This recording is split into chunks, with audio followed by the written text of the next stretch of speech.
What's going on, guys? BossUp86 here, back to another video, and today I'm here to do my Raw review from Des Moines, Iowa. Yes, it's the final live Raw before I think the next couple are going to be taped.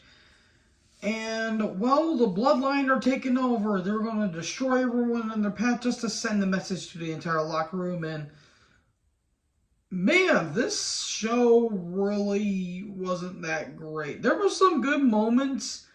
But there were points where this crowd felt like they did not care, and I'll get to that here in a little bit. But anyways, let me know in the comment section below what you guys thought about this show. And if you guys hear some wrestling going on, my producers are on my bed again. Yeah, they don't like being on, they don't like being here. Yep. This one down here, Grace, she already wants to leave. So anyways, enough talking about my producers.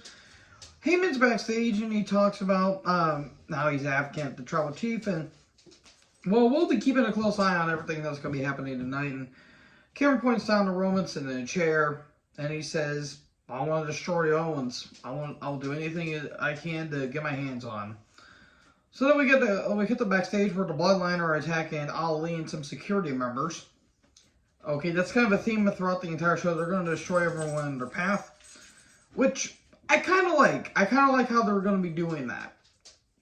And then we get to the first match, which was the Profits with Tozawa taking on Finn Balor and Damian Priest with Rhea and Dominic of the Judgment Day. Well, it was a match that happened. It wasn't bad. I just don't care about Judgment Day. They're not bad athletes. I just don't care about it. At least Tozawa was getting featured, not in a stupid ninja gimmick. There was a split screen at one point where the Bloodline are attacking Elias, and he got smashed with a guitar by Solo. Okay, I guess that was kind of cool. Towards the end of the match, Tozawa goes to throw water on Rhea, but it hits Dominic, and then I think Montez rolled up Balor, and Profits win. And then Rhea punched Tozawa and asked for a match. And then we get that match. Tozawa took on Rhea. It wasn't bad. It's just I understand what they were doing here, but come on, Rhea. If Rhea can body slam Luke Gallows, I'm pretty sure that the man getting a couple moves on her wouldn't hurt her. I mean, hell, she's tougher than a ton of bricks, for God's sake. So I'm pretty sure one slam or don't break the woman's neck, for God's sake, but just make it to where it's not going to hurt her, because Rhea can take a couple moves from men and still look great. That's what happened. Tozawa did get a Hurricane Rana on her at some point. Then he goes for a dive of Valor interferes, and then the Profits dive, and then Dominic tries to interfere, but to no avail. They did botch a couple things during the match too, I will admit.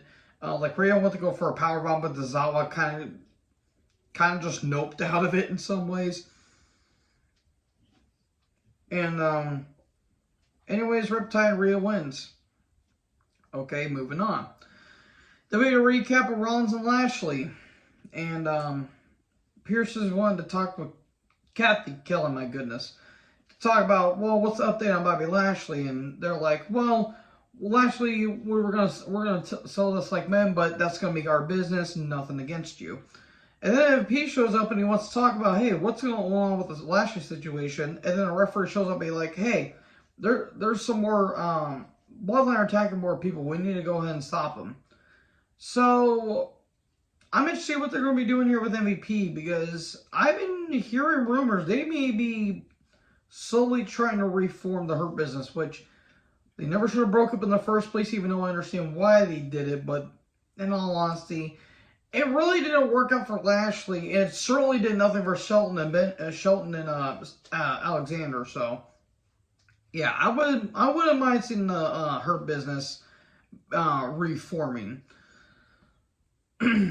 So sorry about that. Let's see you come down, and then Kathy and Pierce are backstage, and Ziggler and Alexander got attacked. And then Gallows and Anderson took on the Academy.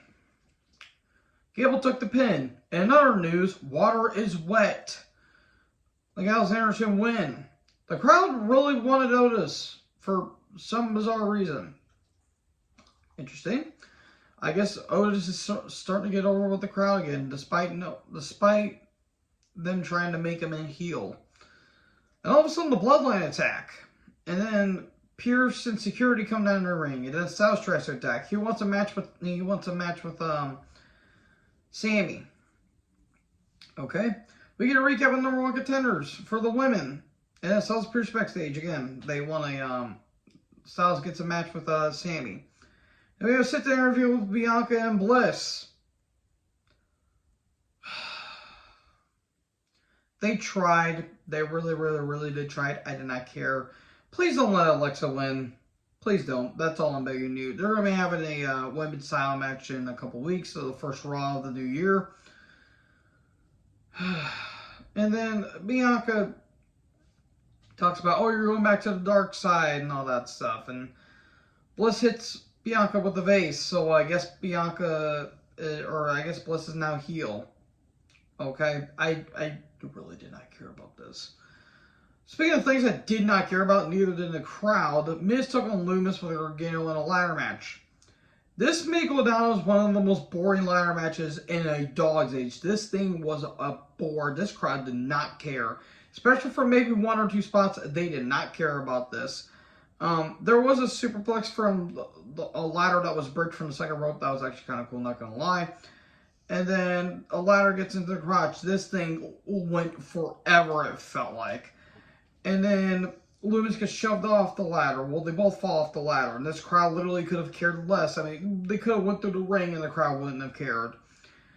And then Loomis gets shoved off a ladder. And then Loomis gets pinned underneath the ladder. And chairs get thrown on top of him. And Miz teases a table. And then Gargano goes after Miz for some weird reason. But Miz takes care of him. And then Loomis gets out of all the wreckage that was just thrown on top of them. We get a Uranagi the Miz on the ladder. And then we get a leg drop off the ladder, but the Miz moves. And Loomis goes through an announce table. And then he no-sells it, and he's up at his feet like 20 seconds later. And then all of a sudden, Bronson Reed shows up. The former Jonah. I thought he was staying in New Japan. Okay, then. Jonah has had a hell of a career. I will say that this year. I mean, he was an Impact for a little bit, and especially that New Japan G1 Climax, absolutely star-making performance. The dude beat Kazuchika Okada, for God's sake. One of the best matches I've seen all year. That was a phenomenal match with him and Okada. And then he hits a tsunami to Loomis, and Miz wins. And congratulations, Reed. You made a comeback to a mild crowd reaction. Now you're stuck in a crappy feud. Good job, everyone. Good job. It's not his fault. It's just the booking and the timing was terrible.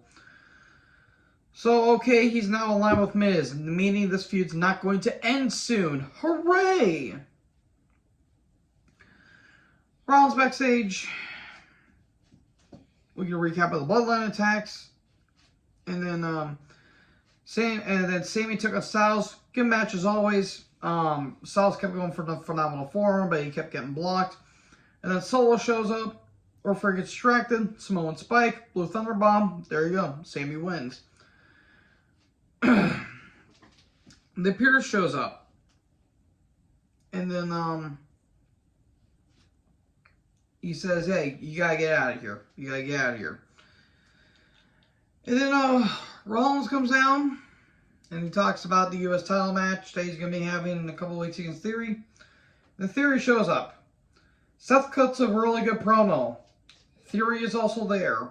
And he kept trying to get at Rollins saying, you know what, you just are just another third member of the Shield. You're the weakest member of Shield. Ooh, you're trying to be all edgy. The what chants were appropriate is what I noted.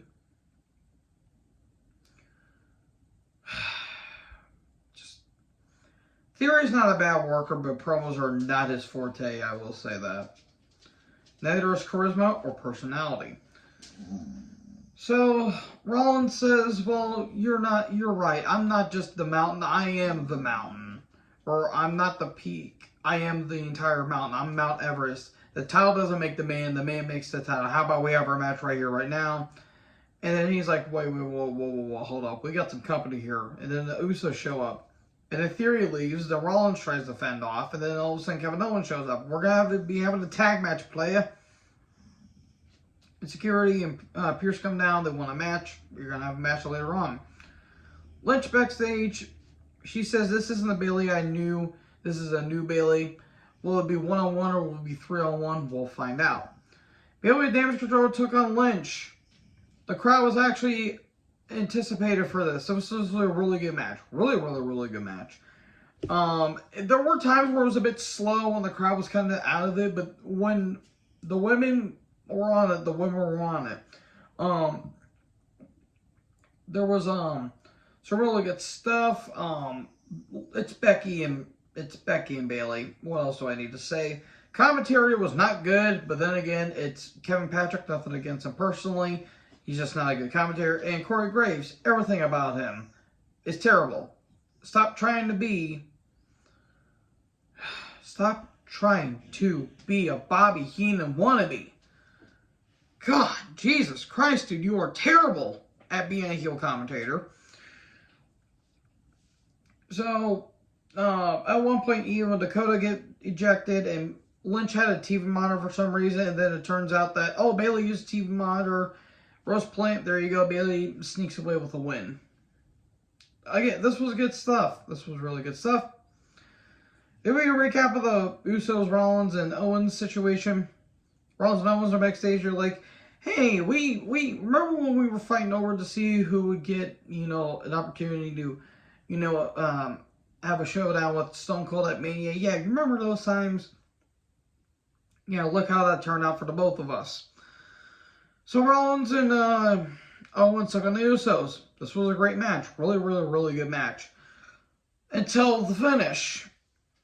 Where some good stuff, some good moves back and forth. Owens and Rollins are over as hell. And then Solo shows up. But Gallows and Anderson attack him. And then everyone gets dived on.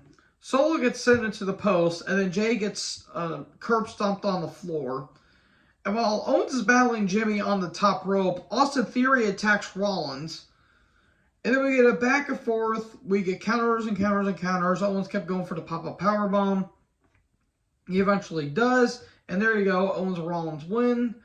It was kind of a messy finish towards the end, but I understand why they did it. It just, the way it was done was kind of wonky. And then Zayn gets in the ring and leaves. Ooh, we're getting a little tease there. A little tease. So yeah, Raw was kind of a mess. It was a mess. So yeah, that was my thoughts on Raw. What did you guys think about this show in the comments? Let me know in the comment section below. Make sure you guys like, comment, subscribe, tap the little bell for more notifications. Join the herd. Talk to you in the next video. Peace out.